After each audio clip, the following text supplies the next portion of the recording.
Hey everyone, this is Abby. For once I'm making a video at a reasonable hour. It's only just after 1 o'clock in the afternoon here in Seattle. And a couple of things actually inspired me to make this video today. One, obviously I got my hair changed and I feel really good about that. It's strange, it's sort of, it's a growth point for me.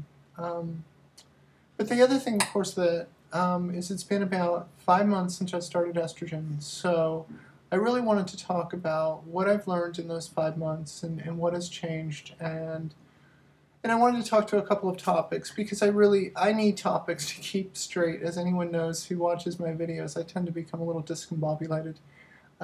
So the topic that I wanted to talk to today is hope. And as part of that, tolerance and acceptance of others, particularly those that perhaps are intolerant of us.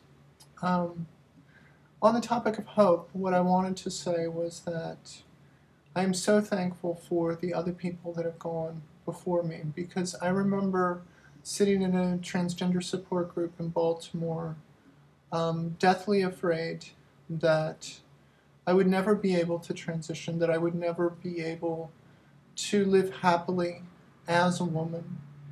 And it was other transgender women that sat with me, shared their stories, and gave me the hope that with work and with faith and with support and friendships, that it was doable, that any and all challenges that we face as trans people, male to female and F to male and F to M, female to male, can be overcome. You know, when I started, I'll be honest with you, this is a very, very nice wig.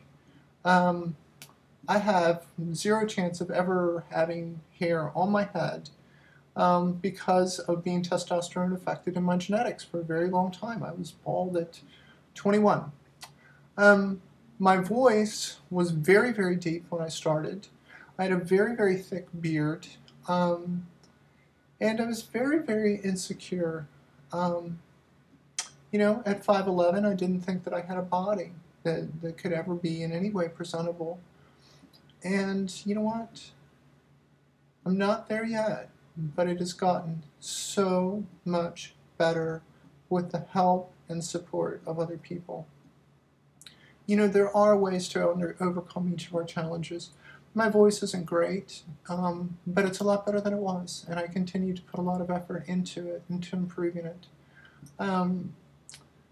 You know, but the inside stuff that's changed is that more and more I simply wake up as Abby and feel like a woman in this world.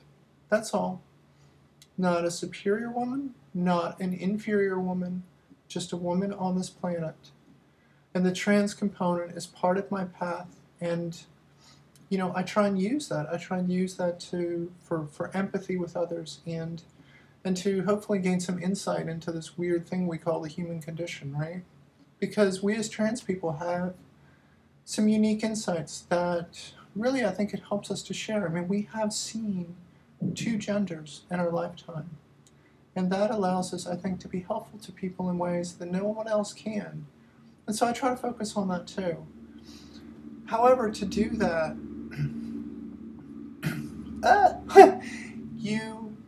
we as trans people, even here in Seattle, will encounter those people that are intolerant of us, that are perhaps belligerent to us, perhaps that would do violence toward us. You know, the violence is something that we have to avoid, but in terms of those that are belligerent or passive-aggressive in such ways, we really have two options in our response, and we have to own that emotion, which is we can respond with anger, or we can respond with being hurt, and we can dwell upon those things, and I have certainly gone down that path. The other way to respond to those, which is much more difficult, but ultimately much better for us internally and for those with whom we would build relationships, is to be accepting and tolerant. You know, someone else's opinion of me is none of my business. You know, that's a difficult thing. Why can't they behave the way that I would like them to behave? Why can't they be tolerant? You know, why do Republicans have to exist? You know, why does the religious right have to try and persecute anyone who they perceive to be different than themselves? So I can take an anger point of view with that, or I can be tolerant of those perspectives and accept that those people too have the right to those opinions and let evolution play out as it may. You know, I love the fact, and I try and keep to this, which is, you know, Gandhi said, live the change that you want to see in the world.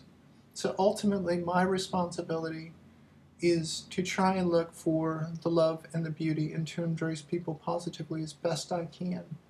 And so it becomes much, much more difficult for people to be unkind to trans people, to be unkind to people in general, when what they're confronted by is not emotions that further aggravate them or fuel their hatred and fear, but rather they're confronted by someone who continues to be a decent human being toward them. That's hard. You know, some people will roll past it. You know, I grew up with a lot of those people. But a lot of people, you know, a lot of people just, that's just too hard to come past. It's like, okay. You know, I was at, it was remarkable because I was having this really, really wonderful day, and I want to tell this little story, and then I'll segue, and then I would just be done with talking here. Is that my day started was I was hanging out with two friends of mine at her house, and her one friend has this pit bull mix, really lovely female pit bull mix, also named Abby. And Abby is sitting beside me, and I'm petting Abby, and Abby's happy.